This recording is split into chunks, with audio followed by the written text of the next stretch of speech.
In this video, I'll be showing you how to fix Android calls going straight to voicemail. If you find this video helpful, drop a like and subscribe. So the first thing that you could go ahead and do is go to disable do not disturb mode.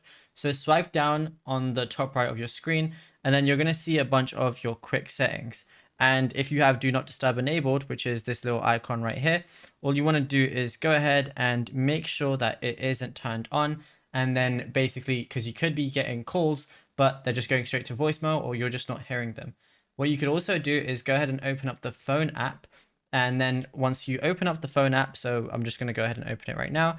On the top right, press those three little dots and then go over to settings. Now, once you're in settings, you're going to see a bunch of different things.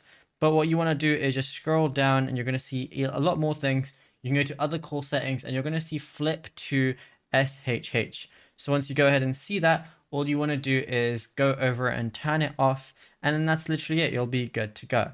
Now you can also do quick decline messages or anything like that, or if there's a blocked number, go ahead and unblock them, and then you'll be good to go.